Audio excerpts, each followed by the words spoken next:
Y reiteramos nuestro saludo de buenas noches y nosotros comenzamos de inmediato con las informaciones que le tenemos programadas durante la jornada de este martes 18 de marzo, en donde estaremos revisando como parte de una nueva escalada de agresiones en contra de nuestro país. El presidente Nicolás Maduro condenó los ataques hacia la migración venezolana desde los gobiernos de Estados Unidos. Un hecho perpetrado a través de la concentración de la colaboración de unas acciones en contra del gobierno venezolano a partir de las acciones del gobierno de los Estados Unidos. La violación de los derechos humanos de los migrantes venezolanos, quienes fueron trasladados desde los Estados Unidos hacia El Salvador y sin respetar el debido proceso. Nos estamos refiriendo a la deportación irregular en contra del derecho internacional perpetrada, realizada por el gobierno de los Estados Unidos hacia El Salvador. Vamos a escuchar lo que decía el presidente de la República en su programa Con Maduro Más en la jornada de este lunes. Yo le pregunto al presidente Nayib Bukele, públicamente, presidente, con respeto le digo, ¿usted va a amparar esta crueldad, esta injusticia, sin derecho a ningún proceso, de crear campos de concentración y meter a nobles migrantes, trabajadores, gente de bien, en cárceles, sin juicio, sin haber cometido delitos en El Salvador, sin ningún tipo de pena emitida por un tribunal del Salvador? ¿Es esto legal? ¿Es justo? ¿Es humano, Nayib Bukele? ¿Es humano hacerle esto a un ser humano solo porque es migrante venezolano? Que esto es un evento de agresión a la migración latinoamericana, caribeña. No solo es agresión a Venezuela, es una agresión a todos los migrantes. La proclama firmada, bueno, es una expresión totalmente anacrónica, ilegal, de agresión a la nacionalidad venezolana.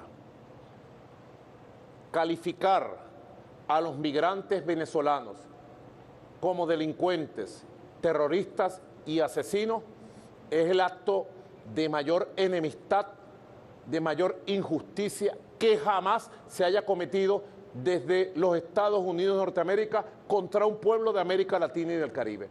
Adicionalmente, el presidente venezolano aseguró que los sectores extremistas de la oposición fascista del país promovieron en Estados Unidos la agresión contra migrantes venezolanos al vincularlos con el extinto grupo Tren de Aragua y de esta manera criminalizar a todo el conjunto de venezolanos en el extranjero. Este oposicionismo derrotado, extremista de Venezuela, empezó a insistir que se declarara a Venezuela como territorio del Tren de Aragua y al Tren de Aragua y a los venezolanos en Estados Unidos como terroristas.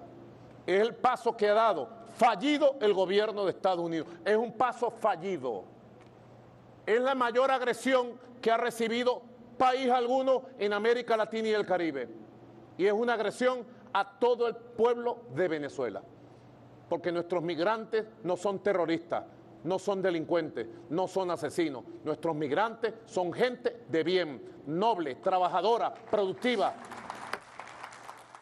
Bien, reacción contundente y firme del presidente de la República. Esto durante su presentación en la jornada de este lunes del programa Con Maduro Más. Y más de este tema, como infame e injusta califica Venezuela la campaña contra la migración venezolana, la cual ha tenido su episodio más reciente con el traslado irregular de más de 200 connacionales desde los Estados Unidos a El Salvador para ser recluidos en una cárcel. La razón de todo este operativo es por ser supuestos integrantes de la banda delictiva El Tren de Aragua, una estructura combatida y desarticulada en Venezuela, pero que es usada afuera como argumento de agresión material y simbólica contra nuestro país. Detalles en el siguiente informe.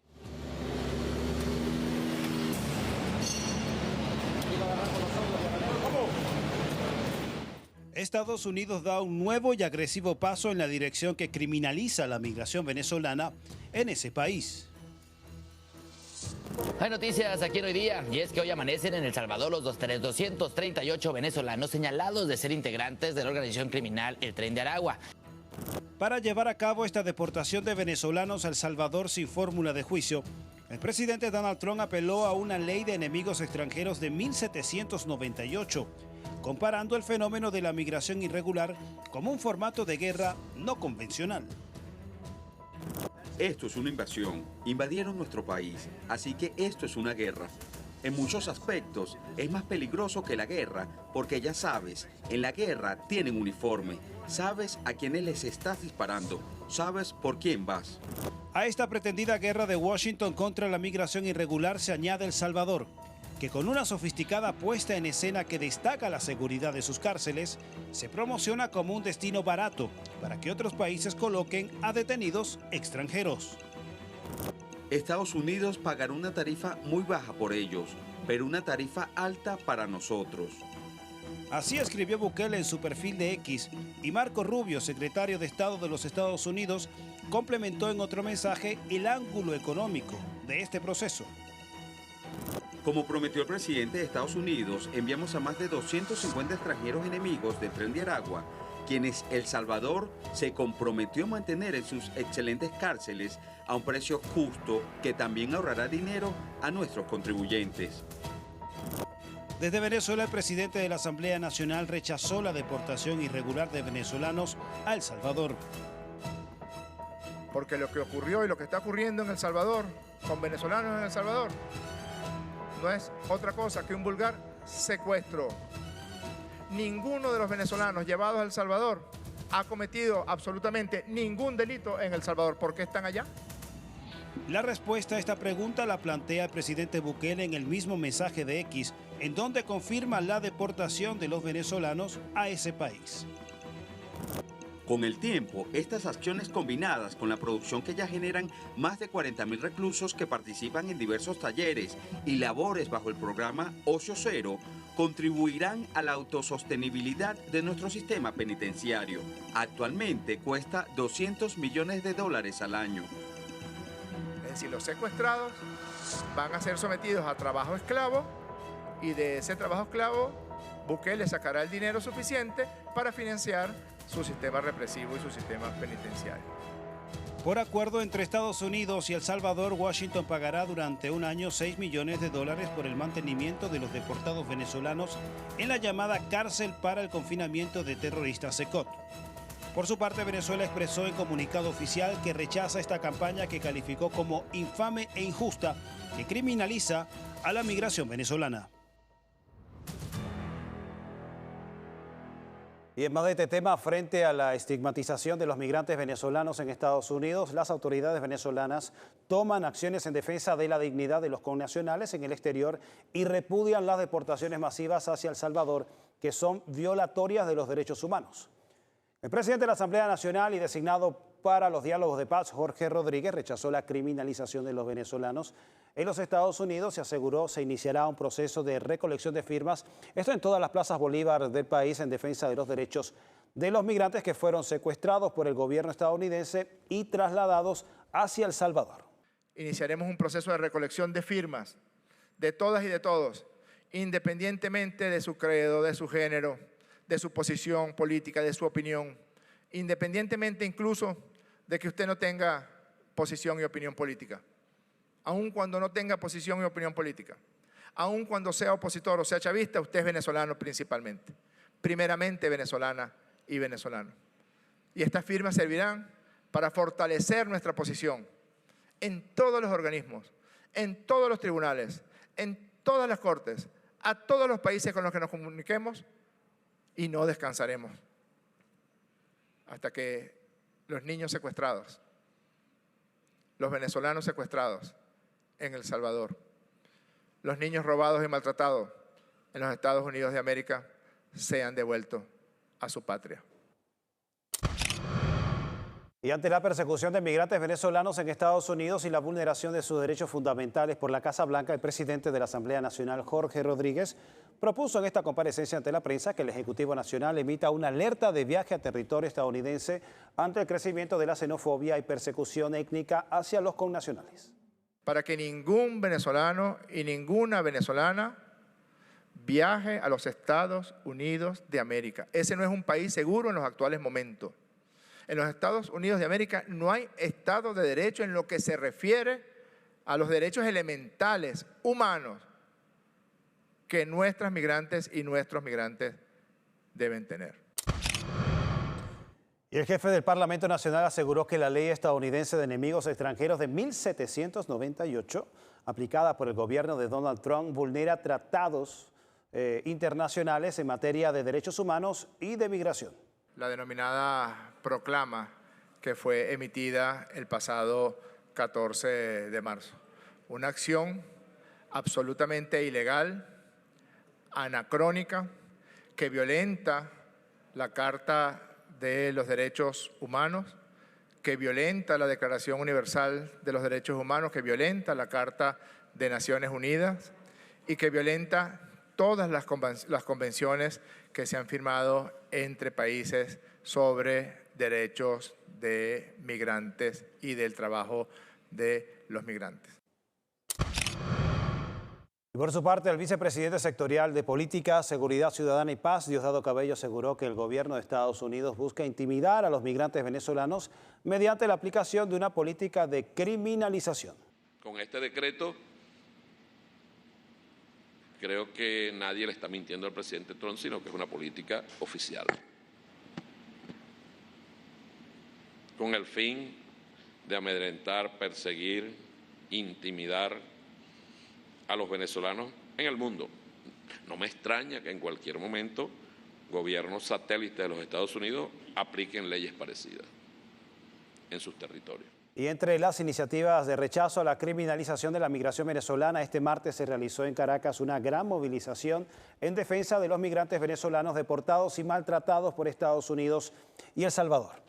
A la movilización asistió el pueblo, movimientos sociales, partidos políticos de la izquierda, así como familiares de los venezolanos recluidos en una cárcel de máxima seguridad en el país centroamericano.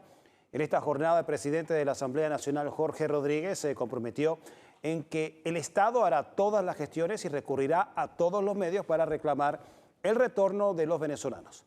Por su parte, el familiar de uno de los migrantes deportados por Estados Unidos y llevado a El Salvador pidió que cese el atropello contra los venezolanos y rechazó la acusación que señala a los migrantes como supuestos delincuentes. Estamos aquí pidiéndole al gobierno, al presidente Nicolás Maduro, a su gabinete, que nos apoye, que nuestros hijos no son ningunos delincuentes. Fueron muchachos que fueron con un sueño y ese sueño se les convirtió en una pesadilla, llevado a una cárcel de máxima seguridad para terroristas. Y con la falsa narrativa de criminales, el presidente de los Estados Unidos, Donald Trump, estigmatiza a los migrantes sin documentos en Estados Unidos y endurece las políticas migratorias, lo cual configura un escenario incierto para aquellos que estaban en la búsqueda del llamado sueño americano. Desde su llegada a la Casa Blanca, el mandatario estadounidense puso en marcha su plan de deportación masiva con la llamada Declaración de Emergencia Nacional a través de la activación de la Ley 1798 de enemigos extranjeros. Política de expulsión inmediata de migrantes indocumentados sin que medie una audiencia previa. Dejamos claro a cada país que recibirán a su gente, los que les enviamos, a los terroristas, a los inmigrantes ilegales, los recibirán y lo recibirán rápido. Y si no lo hacen, entonces pagarán un altísimo precio económico. Y de inmediato instalaremos aranceles, además de otras sanciones.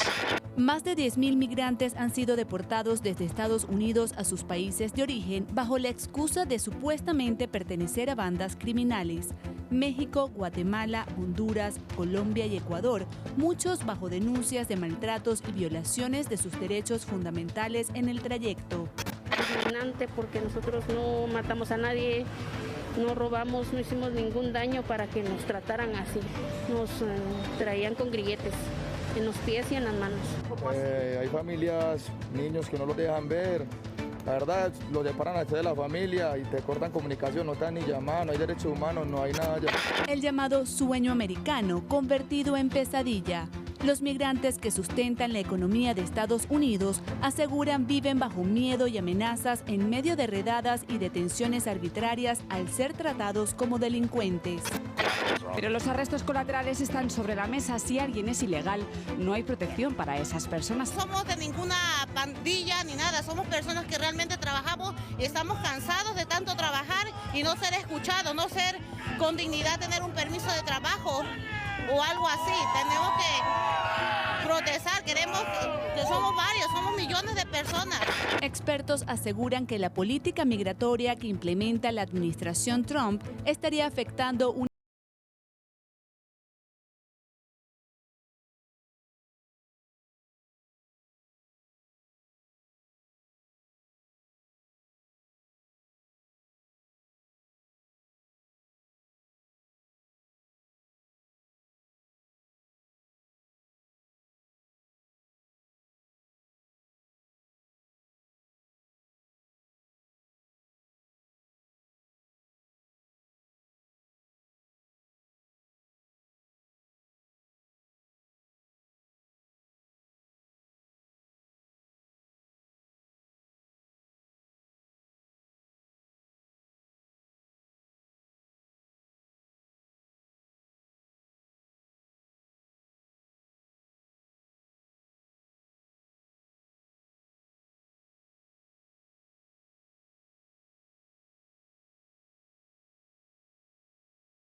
Hoy es martes de Visión Centroamericana y Caribeña con nuestra compañera Melanie Moncada acá en El Mundo en Contexto, a quien ya tenemos en el estudio para hacer su acostumbrada revisión de los temas más destacados en la zona, y uno de ellos toca esencialmente a El Salvador, país al cual hemos rozado informativamente hablando en esta primera parte del programa.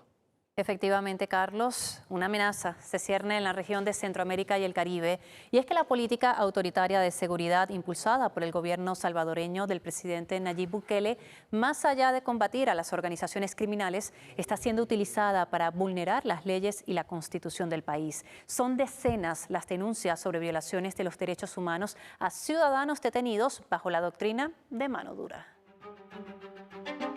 Bajo el argumento de disminuir la tasa de homicidios y la delincuencia en El Salvador, el presidente Nayib Bukele implementó el 27 de marzo de 2022 el régimen de estado de excepción, una política de seguridad con una estrategia de propaganda comunicacional que desarrolla espectaculares imágenes de despliegue militar, operativos, detenidos y la venta de la supuesta cárcel de máxima seguridad más grande de Centroamérica. Lejos de dar un alto a la delincuencia, Bukele ha desatado una voraz represión de las autoridades policiales en contra del pueblo salvadoreño, violando los derechos constitucionales y humanos. El Estado es el principal agente generador de desplazamiento y afectaciones a la integridad de los salvadoreños. Según datos oficiales, son más de 78.000 las personas detenidas durante el régimen de excepción que son señaladas como presuntos pandilleros. Frente a esto, organizaciones defensoras de los derechos humanos han recibido más de 8.000 denuncias contra el Estado, la mayoría relacionadas con detenciones arbitrarias, entre otros abusos. El 98% se refieren a detenciones arbitrarias, es decir, que buena parte, casi la totalidad de los casos que hemos recibido es detención arbitraria porque no hay orden judicial, ni hay orden de la Fiscalía por escrito, ni hay investigación previa.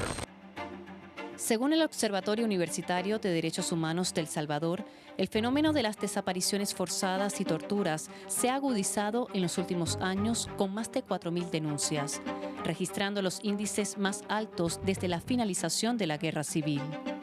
En el 2023 se registraron más de 100 casos de desapariciones forzadas, en las que las familias desconocen el paradero de sus seres queridos por falta de información oficial. Un régimen de excepción y con una continuidad de estos abusos, detenciones arbitrarias, abusos de autoridad, personas que están falleciendo dentro de los centros de detención sin darles mayor explicación a las familias y también criminalizándolas, y eso contraviene distintos marcos normativos. violentando el principio jurídico procesal establecido en la Constitución, así como los poderes del Estado. El gobierno de Bukele ha transgredido todos los derechos fundamentales y garantías de defensa de los ciudadanos.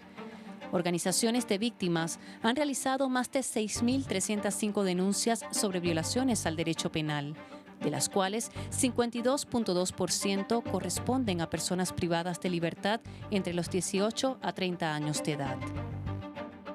Pues ha servido para la instalación de una política de detenciones arbitrarias masivas, es decir, detenciones sin que obedezcan a una causa legal, sin orden judicial, bajo allanamientos ilegales, bajo malos tratos, por llamadas anónimas simplemente o porque la policía tuvo cuotas de detención. Y esto ha implicado que se han llevado no solo personas que podrían estar vinculadas a pandillas, sino muchas personas inocentes que incluso han sido víctimas de pandillas. Luego de 33 meses de un estado de excepción para el combate del crimen organizado que solo iba a durar un mes, este ha sido prolongado arbitrariamente por el Congreso salvadoreño sin la debida consulta a la población. El plan del presidente Nayib Bukele contra las pandillas se ha convertido en un arma que atenta contra el Estado de Derecho. Observamos también capturas, indiscriminadas, camiones de ganado entraban a comunidades y soldados y policía subía gente sin necesariamente revisar siquiera sus documentos de identidad. Entonces eso ha producido ese efecto de tener docenas de miles de personas actualmente en centros de detención sin acceso a poder ejercer la defensa. Bajo este panorama de represión, los salvadoreños sufren la violencia de una política que, más allá de brindar un plan de seguridad integral, arremete contra la paz y seguridad del pueblo.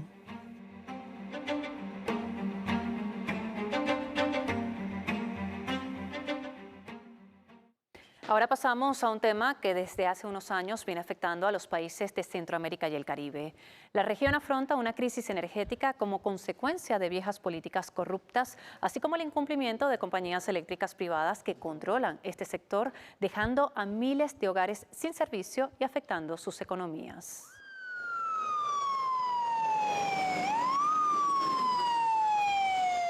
Por varias horas, los panameños quedaron en la oscuridad el sábado 15 de marzo de 2025.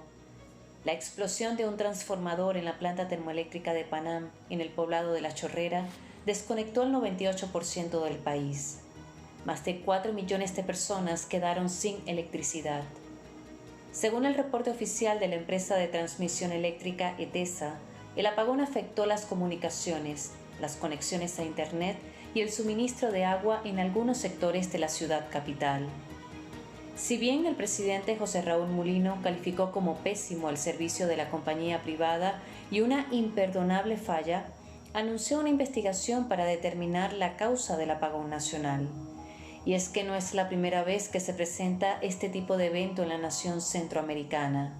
Ya en los años 2017, 2019 y 2023 ocurrieron apagones similares.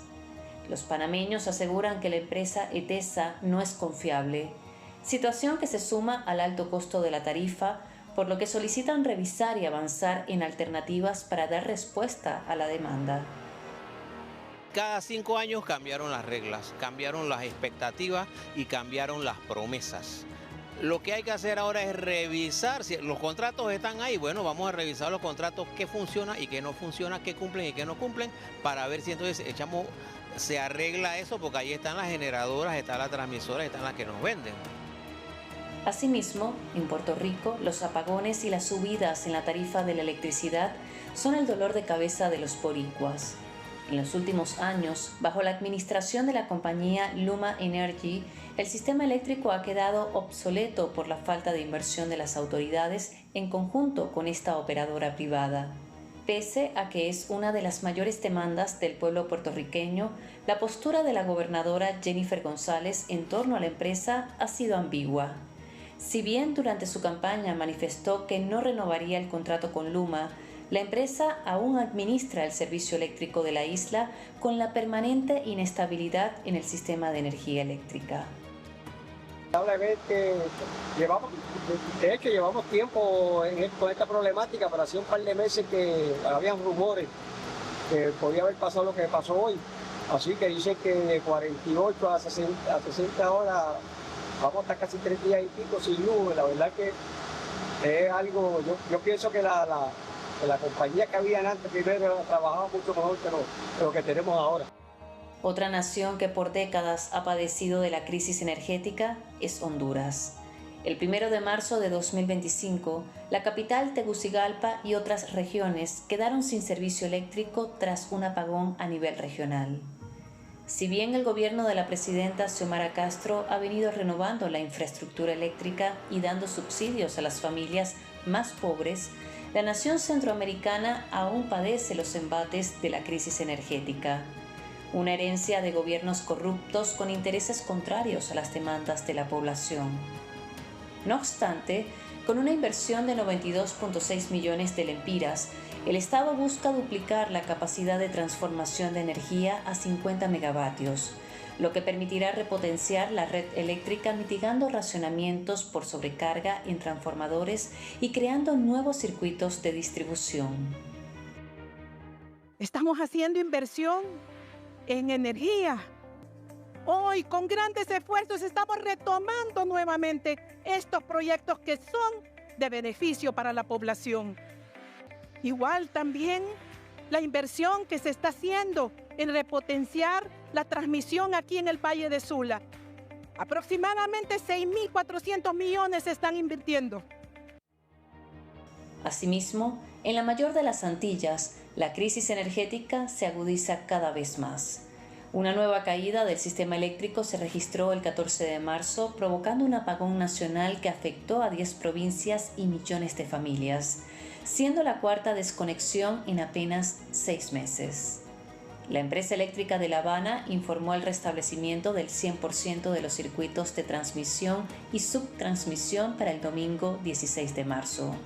El bloqueo financiero y comercial que impone unilateralmente Estados Unidos desde hace más de 60 años ha impedido la inversión en equipos modernos y para el mantenimiento del sistema eléctrico, tomando en cuenta que para el servicio en la capital cubana la demanda es de unos 68 megavatios, lo que representa alrededor del 19% de los clientes en la occidental provincia. Está en un proceso de arranque, unas cuantas unidades generadoras, se debe ir incrementando en esa misma medida la cobertura de electricidad en todo el país. Es que ya tenemos un sistema interconectado a nivel nacional desde Mariel hasta la provincia de Guantánamo, que eso es una condición más positiva.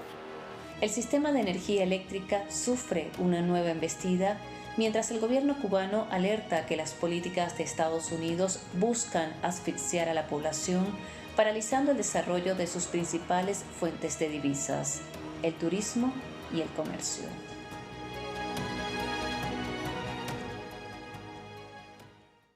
Así nuestros temas de análisis en esta edición, Carlos, temas sumamente preocupantes, no solamente el tema de la política autoritaria de seguridad del presidente salvadoreño Nayib Bukele y estas constantes denuncias a las violaciones de los derechos humanos de los ciudadanos que son detenidos, sino también este tema de la crisis energética que afrontan varios países de América Latina y el Caribe, de Centroamérica, que no solamente afecta el servicio, el suministro del servicio, sino también sus economías. El tema de la crisis energética pudiese también dar para un espacio mucho más allá de Centroamérica y el Caribe, porque recientemente también se han dado episodios justamente con el colapso del servicio eléctrico, tanto en la Argentina, sucedió en Chile, y en el Ecuador, que ha tenido un problema muy agudo justamente con estos temas de desinversión en el servicio eléctrico. Muchísimas gracias a Melanie Moncada por su visión centroamericana y caribeña en esta emisión del Mundo en Contexto, como todos los martes, ya sabe, Melanie Moncada con este repaso por lo más destacado de Centroamérica y el Caribe. Corresponde hacer nuestra primera pausa en esta emisión. Repaso mis puntos de contacto en las redes sociales. En TikTok me puedes conseguir con la dirección @soyarellán. Lo mismo en Instagram como Soy Carlos Arellán, y en Telegram, tengo canal de Telegram, Soy Carlos Arellán. Les debemos los insert con los puntos de contacto por acá, pero bueno, ya los he mencionado. No se aparte, en minutos estamos de vuelta. Estamos de vuelta con más del Mundo en Contexto, y en esta oportunidad ponemos la ficha informativa, la revisión en Asia Occidental. Y es que Israel vuelve a desatar la matanza sobre el pueblo palestino de Gaza con una brutal ofensiva este lunes, jornada en la que asesinó a más de 400 civiles. El ataque coincide con la fecha en la que terminaba la primera parte del acuerdo de cese al fuego e intercambio de retenidos y cuando debía comenzar el retiro de las tropas sionistas del enclave palestino. Pasamos a las imágenes porque así lucía la madrugada en Gaza con los múltiples ataques de Israel contra objetivos civiles. En este video, que es el menos crudo de los que circulan de la matanza, se observan los múltiples destellos de las bombas, así como el zumbido de los drones empleados por Israel para esta nueva masacre contra el pueblo palestino. Y esta es otra grabación desde Gaza. Como se ve, es de noche o madrugada y no tienen luz. Se escuchan detonaciones a lo lejos causadas por el bombardeo de Israel y en el centro se alza una columna de humo bastante densa que sugiere la intensidad de esta ofensiva en la que, reiteramos el número, mató a más de 400 personas, la cifra más alta de palestinos asesinados por Israel en un día desde la masacre en el Hospital Bautista, esto el pasado 17 de octubre de 2023.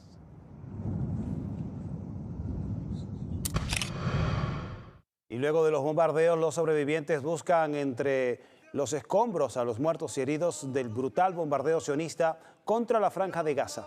Entre las víctimas se cuentan decenas de niños. En las redes sociales han divulgado las imágenes que son difíciles de publicar por este medio y que dan una idea del alcance de la brutalidad echada este lunes sobre el pueblo palestino en Gaza.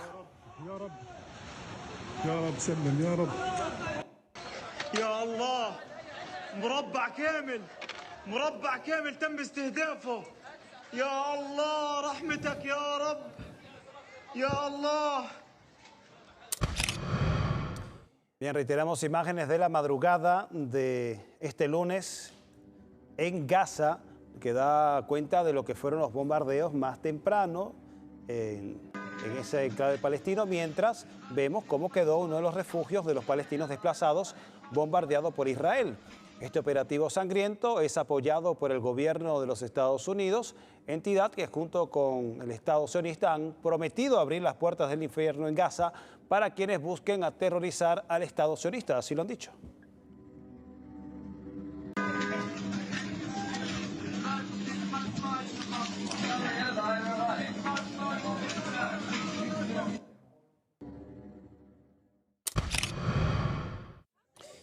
Y este es uno de los resultados de la promesa estadounidense e israelí de abrir las puertas del infierno en Gaza. Cientos de inocentes fueron asesinados, el dolor de familias que lloran a sus parientes, entre los que hay bebés y niños. Es la masacre contra todo un pueblo por parte de Israel, que ha asegurado que no terminará esta matanza hasta que extermine a la resistencia armada de Hamas y a largo plazo el plan de transformar Gaza en una riviera de hoteles de lujo, como lo sugirió Donald Trump en una publicación con inteligencia artificial bastante cuestionable.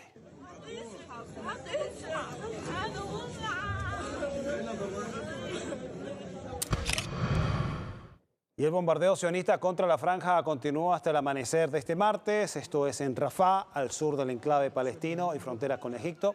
Como se ve, el bombardeo sionista se da entre edificios residenciales.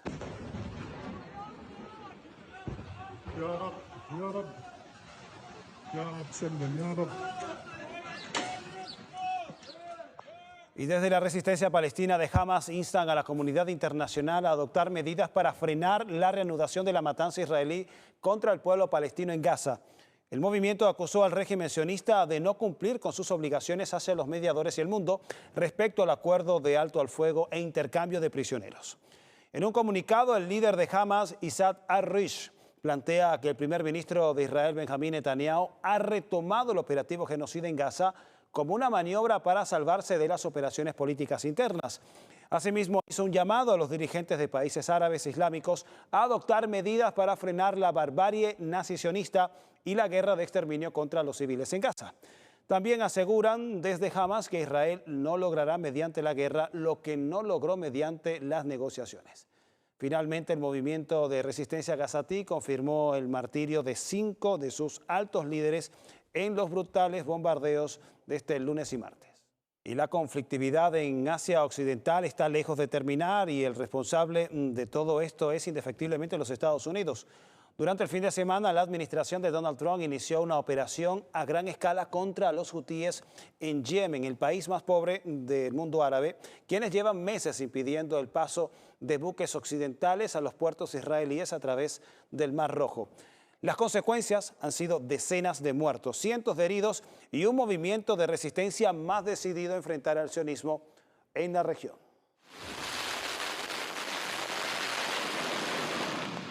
Las Fuerzas Armadas estadounidenses iniciaron una operación militar a gran escala contra Yemen. Su tiempo se ha acabado, dijo el presidente estadounidense Donald Trump, refiriéndose a los hutíes que llevan más de un año atacando los buques estadounidenses que suministran armas a Israel a través del Mar Rojo. Crear una amenaza militar creíble. Este sería uno de los objetivos centrales ahora de Donald Trump al ordenar estos ataques, los más importantes llevados a cabo por su ejército desde que él llegara a la Casa Blanca contra los rebeldes hutíes en el Yemen. Washington lanzó al menos 47 ataques contra varias zonas residenciales en 7 provincias del país, incluyendo la capital, Sanaa, causando la muerte de más de 50 personas. Estados Unidos entrará en una guerra larga, costosa y que no dejarán de apoyar la causa palestina en Gaza. Nueva escalada en Oriente Próximo. La milicia hutí de Yemen asegura haber respondido a los bombardeos de Estados Unidos de este fin de semana, atacando a uno de sus portaaviones en el Mar Rojo. Además de la respuesta militar, las calles de Yemen evidenciaron la respuesta popular. Millones de yemeníes inundaron las ciudades del país para manifestar su resistencia y firmeza ante las agresiones de Estados Unidos contra ellos y también en respaldo al pueblo palestino.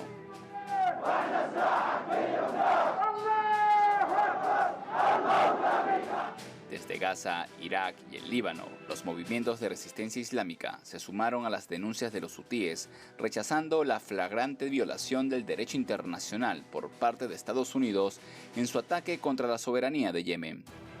La resistencia iraquí señaló que la agresión del Eje del Mal contra los países pacíficos tiene como objetivo imponer la hegemonía del eje y socavar la seguridad y la estabilidad de la región. Mientras que el líder supremo de Irán, el ayatolá Seyed Ali Khamenei, afirmó que el pueblo de Yemen definitivamente saldrá victorioso y lo que aterroriza hoy a Estados Unidos y sus aliados es la firmeza de las naciones musulmanas. Firmeza que pronto dará sus frutos. Y de acuerdo a Yemen, no se ha quedado de brazos cruzados a estos ataques indiscriminados de los Estados Unidos, pues han, de acuerdo a las versiones de Yemen, realizado operaciones que habrían dado con su objetivo en portaaviones norteamericanos desplegados en el Mar Rojo. Bien, y de la delicada situación en el Oriente Medio o Asia Occidental pasamos a hablar sobre la relación entre las dos mayores potencias nucleares del planeta, porque el camino para una resolución pacífica del conflicto ucraniano dio un nuevo paso este martes, ya que el presidente de Rusia, Vladimir Putin, y su homólogo estadounidense Donald Trump mantuvieron una llamada telefónica que se ha convertido en la más larga que han mantenido jamás dos mandatarios de Estados Unidos y de Rusia. 2 horas y media duró la conversación entre Vladimir Putin y Donald Trump para conversar sobre la normalización de las relaciones entre ambos países y, por supuesto, sobre el conflicto ucraniano. Desde Moscú señalaron que los dirigentes realizaron un intercambio de puntos de vista detallados y francos sobre Kiev. En este ámbito, el presidente ruso respaldó la idea de Trump de un suspenso mutuo entre Kiev y Moscú durante 30 días en ataques a las infraestructuras energéticas y dio esa orden a sus altos mandos militares. También los mandatarios acordaron la creación de un grupo de expertos para resolver la cuestión ucraniana, pero Vladimir Putin enfatizó que se debe tener en cuenta el historial de Kiev en el constante incumplimiento de acuerdos y acciones de terrorismo, por lo que pidió el cese total de la ayuda militar extranjera al régimen de Kiev. Otro punto fue la presión que ejerce Occidente sobre Rusia, esto en forma de sanciones. El líder ruso, horas antes, denunció esa estrategia para debilitar a Moscú, asegurando que al final afectó más a los países occidentales. Escuchemos. Solo para recordarlo, en 2024 el crecimiento del PIB de la eurozona fue del 0.9%, el del G7. ¿Por qué es grande? No está claro. ¿Qué tiene de grande? Donde quiera que se mire, no se puede ver a nadie en el mapa.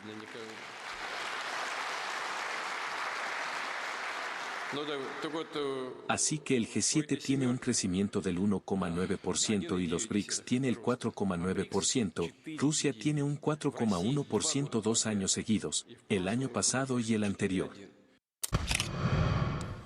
Y ambos mandatarios también acordaron un intercambio de 175 prisioneros de cada lado para el 19 de marzo.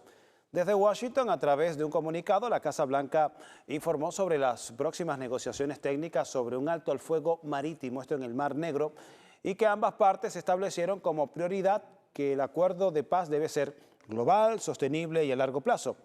Trump había dicho previamente que esperaba con ansias la llamada con el mandatario ruso, calificándola como muy importante por la etapa crítica en la que se encuentra el conflicto ucraniano. Creo que estamos logrando avances positivos con Rusia. Veremos si hay algo concreto que podamos anunciar, posiblemente el martes. Ese día hablaré con el presidente Putin. Durante el fin de semana, se ha realizado mucho trabajo intenso. Nuestro objetivo es ponerle fin a esta guerra. No sé si lo lograremos, pero creo que hay buenas posibilidades. Y el acercamiento entre Rusia y Estados Unidos continúa creando un ambiente de alarma para los líderes europeos. Durante esta jornada, el presidente de Francia, Emmanuel Macron, anunció el despliegue de aviones de combate Rafale, esto con cabezas nucleares, para el 2035. Y el viernes pasado le pidió a la Unión Europea que deberían reducir su dependencia de las armas de fabricación estadounidense y priorizar la producción del continente. Por otro lado, Ucrania sigue insistiendo en la importancia de su membresía en la OTAN, pese a la postura de Estados Unidos y otros países de la alianza que no quieren ver a Kiev en el bloque militar. Asimismo, según el medio británico The Times, el Reino Unido planea desplegar un contingente de mantenimiento de la paz en Ucrania, esto según por tiempo indefinido. Previamente, la portavoz del Ministerio Ruso de Asuntos Exteriores, María Zaharova, había señalado que Moscú no tolerará el despliegue de fuerzas extranjeras en el país vecino. Yo creo que la Unión Europea ha perdido totalmente relevancia, ¿no es cierto?, en los asuntos internacionales y además se ha comprometido muy a fondo en la guerra de Irak. Y no solamente eso, estamos viendo con gran sorpresa que algunos líderes de la Unión Europea hablan de la necesidad de un rearme de los países europeos. Macron acaba de hablar de que para el año 2035 va a haber unos aviones especiales producidos en Francia con capacidad de llevar proyectiles atómicos, lo cual todo es una insensatez gigantesca. Bien, y cuando la guerra de la OTAN contra Rusia a través de Ucrania fue alcanzando niveles de tensión que hacían pensar en un potencial enfrentamiento nuclear, muchos no solo rogamos por la sensatez de los líderes para que esto no pasara, sino que también muchos llegamos a pensar qué sería del mundo si los países que tienen armamento atómico se pusieran de acuerdo para deshacerse de estas armas. Rusia es uno de los 9 países que tienen armas atómicas y si bien no le disgusta la idea de la desnuclearización, este paso no es nada sencillo. Rusia es una potencia nuclear que apoya la causa de un mundo sin armas atómicas. Sin embargo, las tiene y no ha renunciado a poseerlas, ya que son un recurso para preservar su seguridad en el contexto de una dinámica geopolítica en la que no le faltan enemigos. Como se ve en el mapa, Rusia no solo es un país grande, sino el más grande del mundo. Históricamente contra él hay grandes ambiciones que le han hecho caer en cuenta que por sobre los anhelos de un mundo de paz, persisten las amenazas de sus adversarios, lo que le ha llevado a desarrollar grandes y potentes medios para disuadir que no la ataquen otra vez. De acuerdo al Instituto Internacional de Estocolmo para la Investigación de la Paz, 9 países integran oficialmente el selecto club de estados nucleares, destacando Rusia como el primero y con más de 5.500 ojivas, seguido muy de cerca por los Estados Unidos, el único país en haberlas empleado contra población civil en contexto de guerra. Pero, en un extraño cambio de su tradicional actitud belicista, a través de la segunda administración de Donald Trump, propone un proceso de desnuclearización. Ojalá pudieran eliminarse los arsenales nucleares. Rusia y nosotros tenemos los más grandes. En 4 o 5 años China se pondría a la par.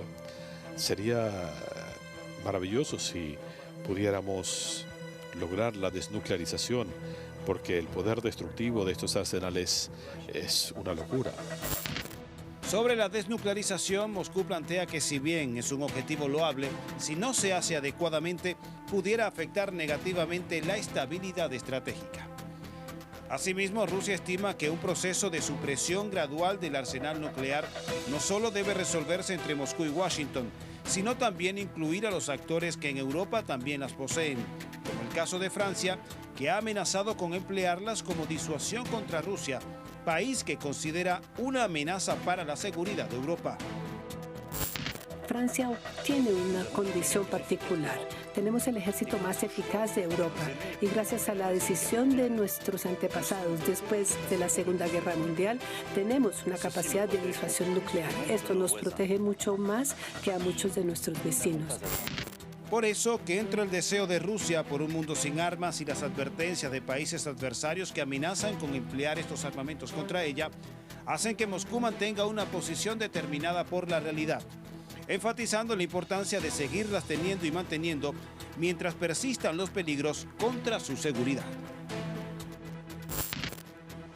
Bueno, las armas existen para ser utilizadas. Tenemos nuestros propios principios. ¿Qué significan? Que estamos dispuestos a utilizar las armas, incluso cualquier arma, incluidas las que usted ha mencionado, si se trata de la existencia del Estado ruso, de dañar nuestra soberanía e independencia. Por este contexto hostil, la desnuclearización sigue siendo un plan incierto, y más cuando Ucrania, a través de Zelensky, exige la dotación de armamento atómico para potencialmente emplearlo contra Rusia. Ha sugerido que le deberían proporcionar armas nucleares a Ucrania una vez termine la fase de guerra caliente con Rusia. Esto podría disuadir a Moscú de volver a tomar represalias contra Ucrania si el objetivo de Kiev de lograr la membresía de la OTAN cuando termine la guerra no se logra rápidamente.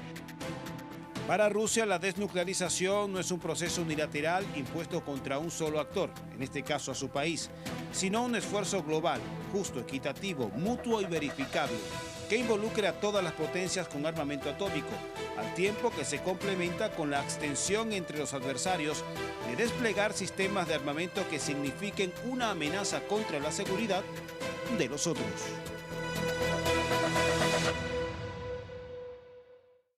Este informe especial sobre la desnuclearización, así planteada entre las principales potencias que poseen armamento atómico. Llegamos al final de esta emisión del Mundo en Contexto que esperamos hayan disfrutado desde el comienzo hasta el final. Nosotros agradeciendo como siempre el privilegio de su amable sintonía. La invitación como siempre es para que continúe con la programación que les ofrece Venezolana de Televisión.